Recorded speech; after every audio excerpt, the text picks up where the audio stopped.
L'Israélienne de 24 ans tuée dans l'attaque au couteau hier soir en Cisjordanie a été inhumée aujourd'hui à Jérusalem. Elle repose aux côtés de la mère de famille poignardée la semaine dernière à Otniel.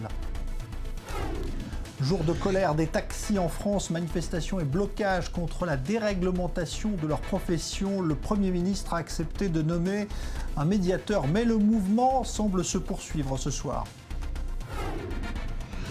Le Danemark adopte à une large majorité la réforme de son droit d'asile face à l'afflux de migrants, une réforme qui suscite des réactions très négatives à l'étranger.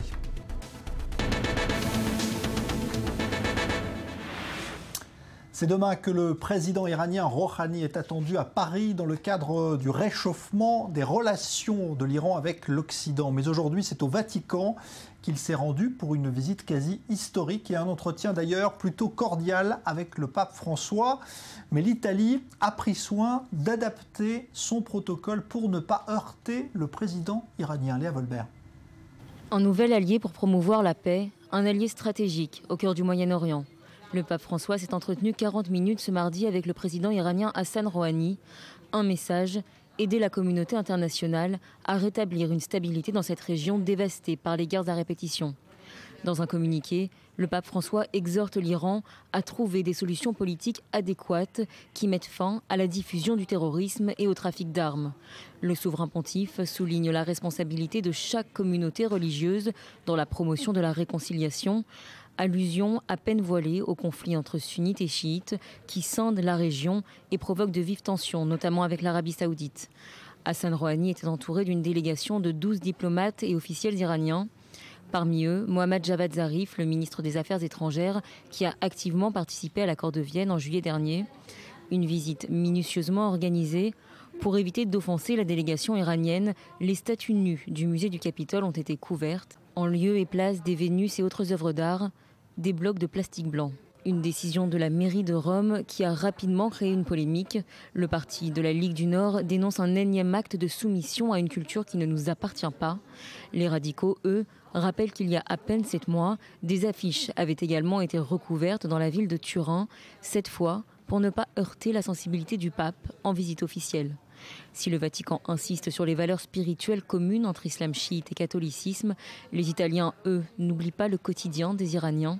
Une manifestation était planifiée dans les rues de Rome.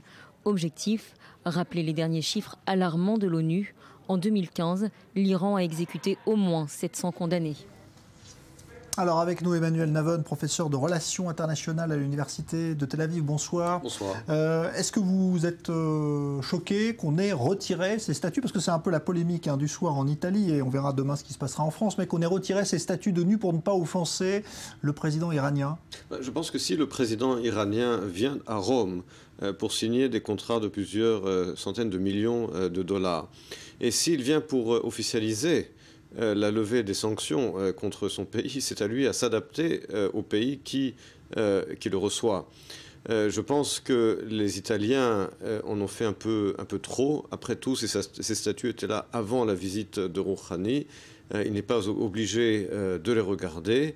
Et je pense que l'Occident aujourd'hui doit être fier de ses valeurs et ne pas avoir à toujours aller au-delà de ce qui est acceptable pour recevoir des dirigeants étrangers. Il y a des différences culturelles et religieuses entre l'Occident et l'islam. Il faut respecter ces différences, mais c'est également à l'islam et à l'Iran de respecter ces différences, de respecter la culture européenne. Alors on a vu cette image aussi forte du pape et de Rouhani aujourd'hui, du pape François. Rouhani qui a défendu la position de l'Iran comme garant de la lutte contre le terrorisme. C'est ce que lui a demandé d'ailleurs le pape François. Est-ce que vous trouvez que le Vatican aussi cède trop face au nouveau visage de l'Iran qu'incarne Rouhani? Je pense qu'il y a quelque chose de véritablement ironique, pour ne pas dire plus, lorsque Rouhani se présente comme présente l'Iran comme le pays qui lutte contre le terrorisme, lorsque l'on sait que l'Iran contribue au terrorisme au Proche-Orient et dans le monde par le biais du Hezbollah, des cellules du Hezbollah, pas seulement au Proche-Orient, mais également en Afrique subsaharienne, en Amérique latine. On se rappelle bien entendu des attentats contre l'ambassade israélienne et contre le centre juif de Buenos Aires en 1994. Tout cela, c'est l'Iran qui était derrière ces attaques terroristes. Et par conséquent, présenter l'Iran comme le meilleur garant contre le terrorisme, c'est une véritable aberration. Alors on voit bien aujourd'hui que, comme souvent, la diplomatie est pragmatique, c'est-à-dire qu'on a aujourd'hui des enjeux économiques qui sont très importants, et du coup, on ne parle plus tellement de politique ni de droits de l'homme. On a vu ces manifestations. Tous les dirigeants européens, français, italiens, là, oublient le côté politique durant cette visite. C'est ce que l'on constate effectivement. Comme vous l'avez dit, il y a des intérêts économiques en jeu. Ces intérêts économiques, ce ne sont pas seulement les intérêts de l'Iran qui voit les sanctions levées, qui va permettre à l'Iran de réexporter en particulier son pétrole et son gaz naturel, qui va permettre aux banques de débloquer des crédits et d'investir en Iran, qui va permettre à des sociétés de recréer des usines en Iran. Mais il y a bien entendu des intérêts européens, occidentaux. Par exemple, Peugeot, Renault et d'autres sociétés. Rouhani vient de signer de gros contrats également à Rome, en Italie. Et malheureusement, encore une fois, les dirigeants occidentaux mettent les intérêts économiques et la réelle politique avant tout et oublient complètement le dossier des droits de l'homme. Mais ils le font également, on le voit avec la Chine ou d'autres pays. Est-ce que l'on se souvient la dernière fois où un dirigeant européen ou américain a parlé aux dirigeants chinois de la question des droits de l'homme ? Encore une fois, le business avant tout, c'est ça malheureusement la réalité des relations internationales. Est-ce que vous n'avez pas l'impression quand même qu'il y a un changement ou pas côté iranien? Est-ce que c'est un leurre d'imaginer que ce régime peut changer? Malgré la façade aujourd'hui avec un cadre Rouhani, ça reste toujours un régime toujours aussi... D'abord, le régime reste le même. Factuellement, aujourd'hui, le régime reste le même. C'est le dirigeant suprême iranien qui, lui, n'a pas été élu, qui garde la mainmise sur le système politique iranien. Les exécutions sommaires, les persécutions et également, bien entendu, les persécutions religieuses en Iran continuent d'être exactement les mêmes. Il est clair que Rouhani a changé de visage, a changé le visage de l'Iran vis-à-vis de l'Occident. Il change le ton vis-à-vis de l'extérieur pour lever les sanctions, pour améliorer la situation économique de l'Iran. Mais en ce qui concerne le fonctionnement du régime interne, là-dessus, il n'y a pas de changement. Et cela rappelle également la façon dont l'Union soviétique, à l'époque, s'était comportée vis-à-vis de l'Occident. À savoir, ils mettaient de l'eau dans leur vin pour bénéficier des relations économiques avec l'Occident. Mais en ce qui concerne les droits de l'homme, à l'intérieur de l'Union soviétique, il n'y avait pas eu d'évolution. Dernier point, à l'époque, dans les accords d'Helsinki en 1975, les Européens et les Américains avaient exigé de lier l'aide économique à la question des droits de l'homme en Union soviétique. Cela, ils ne l'ont même pas exigé vis-à-vis de l'Iran. Dernière question, vous pensez que demain, ce sera la même tonalité en France avec François Hollande? Pas de gestes qui puissent heurter également le président iranien? Tout tend à penser que oui. Encore une fois, il y a là des intérêts économiques énormes, pas seulement de l'Italie, mais également de la France. Et il faut s'attendre, à mon sens et à mon avis, à un comportement semblable à Paris et qu'à Rome. Merci Emmanuel Navon, professeur de relations internationales donc à l'université de Tel Aviv. L'Europe et les migrants et de plus en plus de pays confrontés à des problèmes d'intégration de ces nouveaux arrivants. En Suède, par exemple, une femme qui travaillait dans un centre d'accueil pour réfugiés a été poignardée à mort par un demandeur d'asile ce week-end. Et ce meurtre suscite une vague d'indignation dans tout le pays. Daniel Atlan. La police scientifique relève des indices sur la scène du crime. Dans ce centre d'accueil pour migrants en Suède, une employée a été poignardée par un demandeur d'asile mineur. La jeune femme, âgée de 22 ans, est décédée à l'hôpital des suites de ses blessures.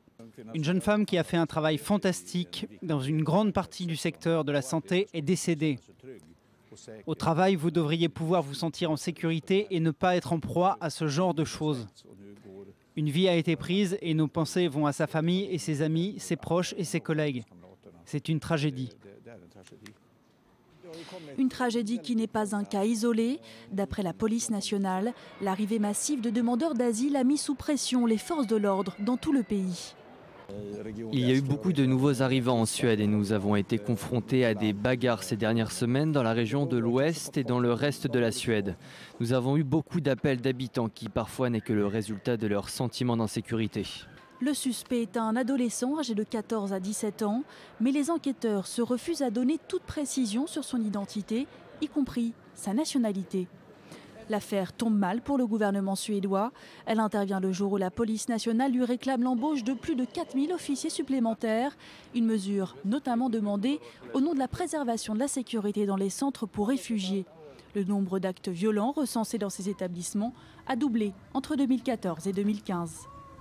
Et puis au Danemark, le Parlement a adopté aujourd'hui une loi très controversée sur la réforme du droit d'asile liée justement à l'afflux de ces migrants. Une loi très restrictive sur l'accueil de nouveaux immigrés. Alice de Comarmont. Arme de dissuasion massive pour le gouvernement danois, elle est aussi perçue comme le projet de loi le plus mal compris de l'histoire du pays. Le Danemark est passé outre et a entériné ce mardi sa réforme controversée du droit des étrangers au prix d'entorse aux conventions internationales. Décriée notamment la disposition prévoyant la confiscation des biens des migrants.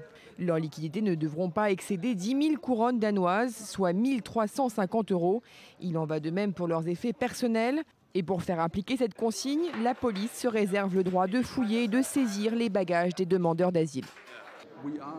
Nous savons que le nombre de personnes qui viennent au Danemark a un impact sur notre capacité à les intégrer dans la société danoise et un impact sur la société danoise. Par conséquent, nous devons limiter les moyens de se rendre au Danemark et c'est une façon de le faire. Mais les ONG se sont aussi alarmées des restrictions imposées aux conditions de séjour et au regroupement familial. À savoir ceux qui fuient la violence en général plutôt qu'une menace sur leur personne en particulier devront patienter 3 ans avant de demander un regroupement familial, ce qui pourra, selon Amnesty International, avoir une incidence dévastatrice sur les familles. La décision de donner à la police danoise le pouvoir de rechercher et confisquer les objets de valeur des demandeurs d'asile envoie des messages préjudiciables selon nous.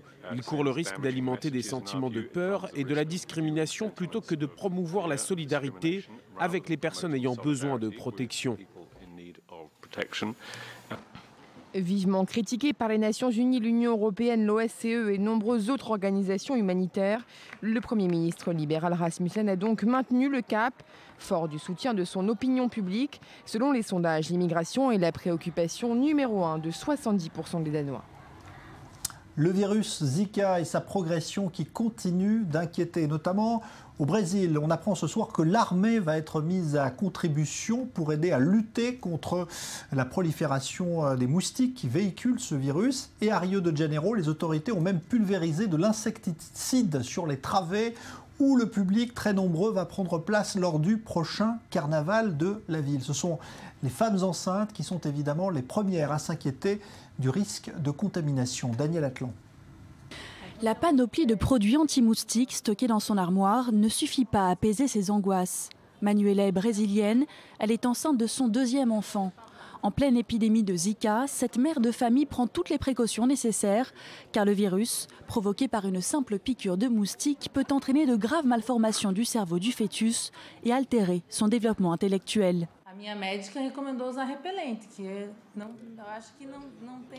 Mon médecin me dit d'utiliser de l'anti-moustique. Je pense qu'il n'y a pas grand-chose d'autre à faire. Il n'y a pas de vaccin et le seul moyen de le prévenir, c'est de ne pas se faire piquer et éviter les endroits où il peut y avoir des foyers de moustiques.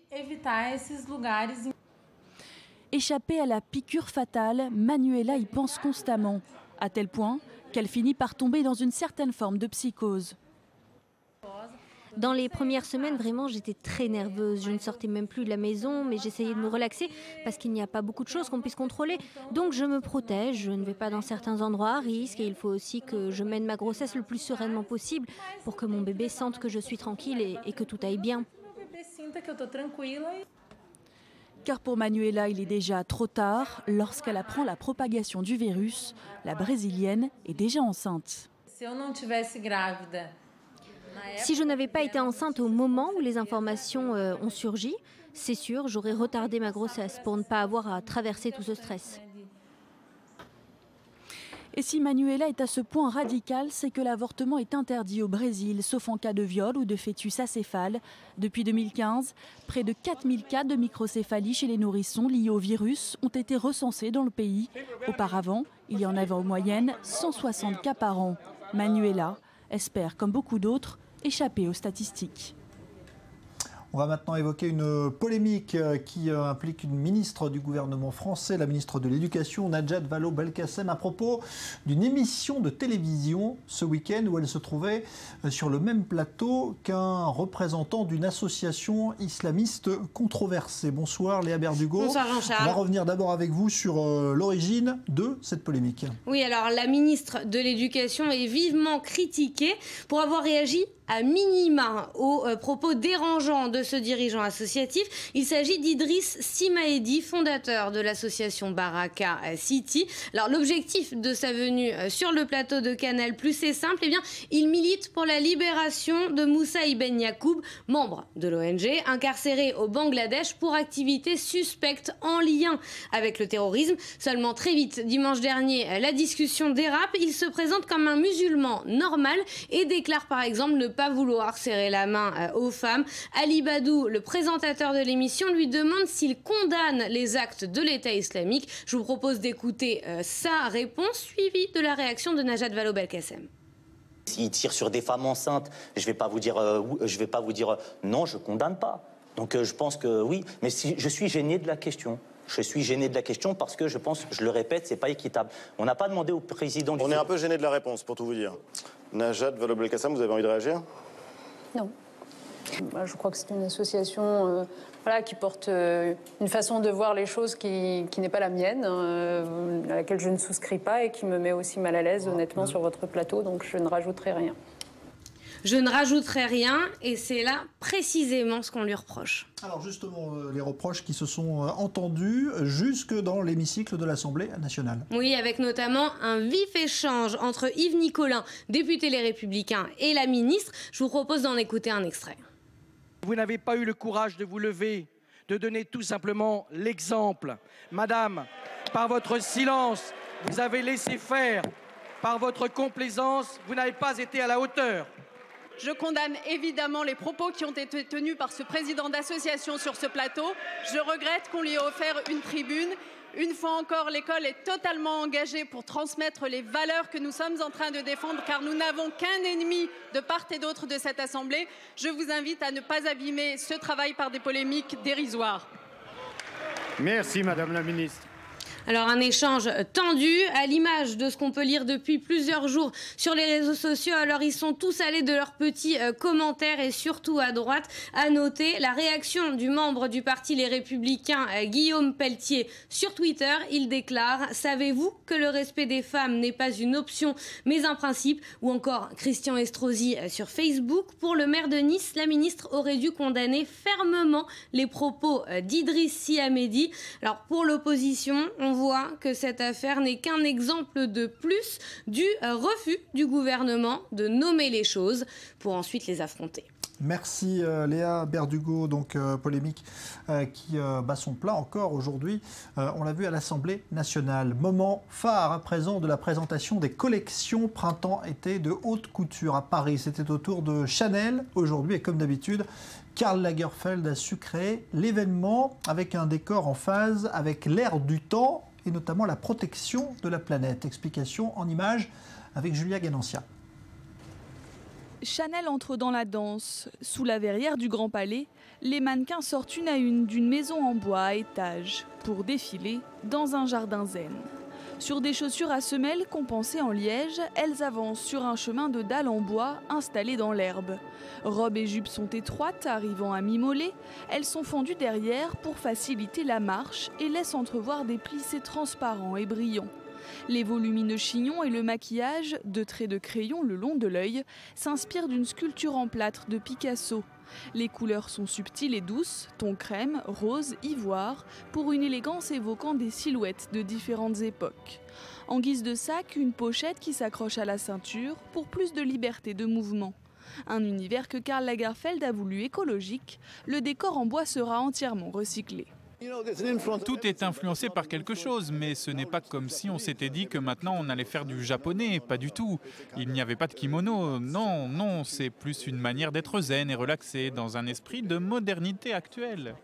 Des capes scintillantes donnent des airs de princesse. La robe de mariée finale, alliant traîne majestueuse et suite à capuche, est faite en fleurs de coton et papier. Les actrices Diane Kruger, Gwyneth Paltrow et Laura Smet étaient parmi les célébrités présentes au défilé, de même que le mannequin Cara Delevingne. La Britannique a attiré toute l'attention des photographes lors de son arrivée sur les lieux pour un show qui, comme toujours chez Chanel, a tourné au spectacle.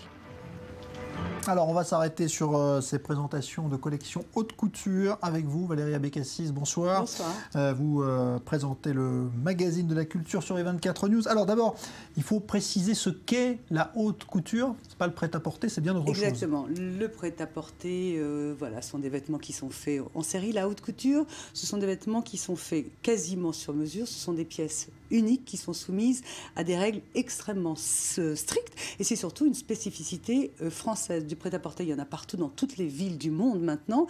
La haute couture, il n'y en a qu'à Paris. Ces règles, elles datent de... Enfin, la haute couture, c'est sorti en 1910. Ensuite, il y a eu un ensemble de règles qui ont été durcies puis assouplies en 1994. Ça consiste en quoi? Ça consiste à défiler 2 fois par an. Ça consiste à faire ces vêtements donc sur mesure. Il faut avoir un minimum de 20 ouvriers, en l'occurrence ouvrières, dans des ateliers. Et puis, c'est aussi utiliser ce qu'on appelle les métiers d'art. Les métiers d'art, c'est aussi une spécificité française. Il y en a beaucoup en Italie, mais c'est aussi une spécificité française. Et c'est la raison pour laquelle ces métiers d'art, c'est les plumes, les broderies, les bottiers, enfin, toute cette... Voilà, ce qui fait le sel du savoir-faire français. Et puis, c'est un secteur qui part. Et donc, c'est la raison pour laquelle, le voulais-je dire, que la maison Chanel, en 2002, a racheté une bonne partie des métiers d'art français, des métiers d'art de France, pour en faire une société qui s'appelle Paraffection. Alors ça veut dire qu'aujourd'hui, il reste, on va dire, quelques grands noms encore de la haute couture française, c'est tout? Il n'y en a plus beaucoup? Ça s'est réduit?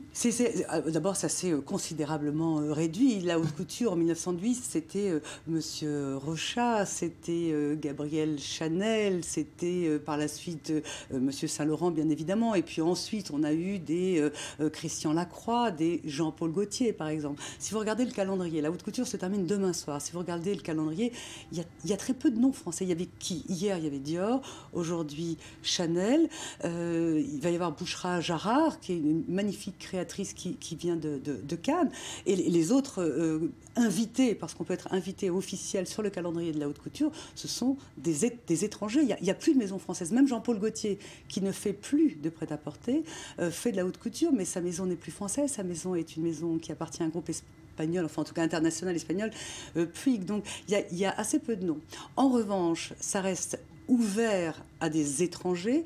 Donc il y a une espèce de mélange comme ça de marques qui ont des noms français, dont les directeurs artistiques sont des étrangers. On a aboli les frontières, quoi. C'est la mondialisation aussi pour la haute couture. C'est Schengen de la fashion. Voilà, le Schengen de la fashion qui permet à des créateurs de venir présenter des collections, parce que c'est quand même un regard planétaire pendant ces 3 jours.